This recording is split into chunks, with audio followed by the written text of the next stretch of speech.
who is going to take over the Steelers defense with the retirement of Keith Butler. And Steelers have requested to interview a couple different candidates. It includes New York Giants defensive coordinator Patrick Graham, the New Orleans Saints secondary coach Kris Richard as well.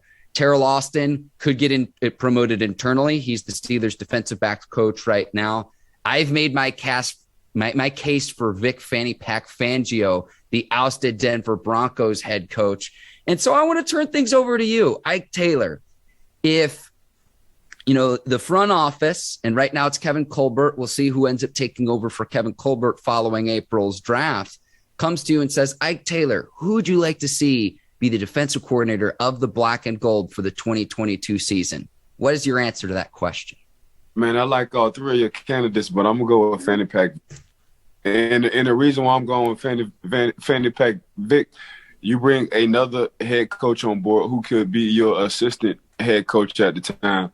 You got a guy who has a lot of experience. You got a guy who can run any kind of defense, whether it's a 3-4 or 4-3 defense.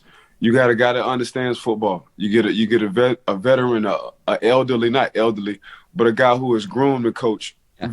Coach Vic Fangio, Fannie Pack Fangio. So that's what I'm looking at. Like, I know a lot of times you want to go young. I think on the offensive side, you want to go young if you're going to be an offensive coordinator, because the movement of the offense and to get a Sean McVay, a Matt LaFleur, like a lot of these young OCs, they in tune, one, with the generation, two, on how the offense is shifting from college to the NFL. So I get that part. But on the defensive side, man, you got to stick to your old veteran guys. And I think, why not get a Fannie Pack Vic, because he knows and he understands whether it's a 3-4 or a 4-3, what's going to go on. So, but the kicker, and it's coming from Coach Keith Butler in a radio show he's done. And Coach Keith Butler, he really don't talk too much when it comes to the radio shows, but he wound up talking a lot, Mark. And he was saying, for the most part, man, Coach Tomlin have been making all these calls for the Pittsburgh Steelers defense. So you never know, man. You just might get Coach T wind up promoting himself as the defensive coordinator, and him probably bringing somebody along to be assistant defensive coordinator. Don't forget, Coach Tomlin as well was a DC when he was in Minnesota. In Minnesota at the time, between us and Minnesota, it was a 1-2 punch when it came down to the number 1, the number 2 defense in the NFL. So don't be surprised. I'm just saying. I like where you're going with this. Vic Fangio, 63 years old, Ike, and then Teryl Austin is 56. So I like your thought process here for this reason. If you bring in a young stud defensive coordinator and the Steelers defense gets back into shape, and what I mean by that is, yes, you've led the league since 2017 in sacks every year, but you gave up the most rushing yards in the league in the 2021 regular season. If you bring in a young stud defensive coordinator and he does really well, my fear would be that another team could poach that same head coach. If you bring in a more established veteran like Fangio, he did have his opportunity to be a head coach in Denver. And I've repeated this in our last 2 episodes, but I'll say it again. The reason it didn't work out in Denver is the Broncos have searched to figure out the quarterback position since Peyton Manning retired. If you look at Vic Fangio's track record as a defense coordinator with the 49ers, defensive coordinator with the Bears, that Broncos defense was very stout as well. At least with the 49ers and the Bears, I know that both of those defenses were capable of winning a Super Bowl during his tenure there. The 49ers made the playoffs 3 out of the 4 seasons he was there.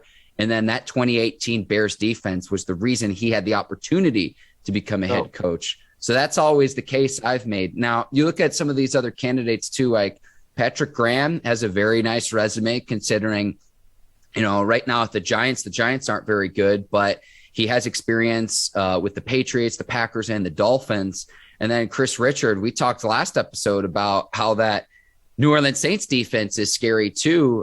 Kris Richard, the secondary coach, but the trepidation I would have there too is maybe Kris Richard wants to move on considering the retirement of head coach Sean Payton, which we're going to get into next segment. But I think all of them have impressive track records. Whoever ends up being the guy, I'm going to do a little bit more digging in terms of once a decision is made, the style of defense that they bring to the table, what their track record of success is, because I want to get this defense back to being a Super Bowl caliber winning defense.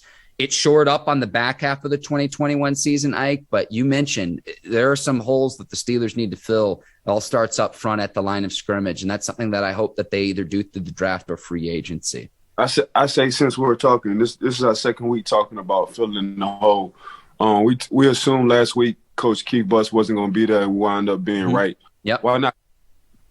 You know, Coach T, if he was making the calls, as Keith Butler was saying, why not just fill in as a defense coordinator? You know exactly what you want. Why not change it to the 4-3? This would be your defense. You've been playing under the 4-3 when you was in Tampa at the time and you was a DB coach. And y'all won the Super Bowl. You wind up getting hired as a defense coordinator with Minnesota, and you were stout. You had two stud defensive tackles, and you was stopping the run game as a 4-3 defense coordinator. And just to be honest with you, that's what you really want to play. You want to play a 4-3. And that's what your personnel says when it comes down to your defense. Even though historically the Pittsburgh Steelers is known for a 3-4 and their linebackers roaming around, you want to get back to what you know and what you like, and that's a 4-3. So I'm just going to go on and throw it out there. Coach T, if you're hearing our show, you might as well take over as a defensive coordinator, as at a 4-3 defense coordinator, because one, that's what your personnel kind of say. Two, that's what you want to roll with. Three, you can change the narratives to move the shift and get what you like, even though historically the Pittsburgh Steelers have been a 3-4, you can go to a 4-3 and get some work done. Like, we are recording this on January the 26th. This episode will be out on Friday, January the 28th.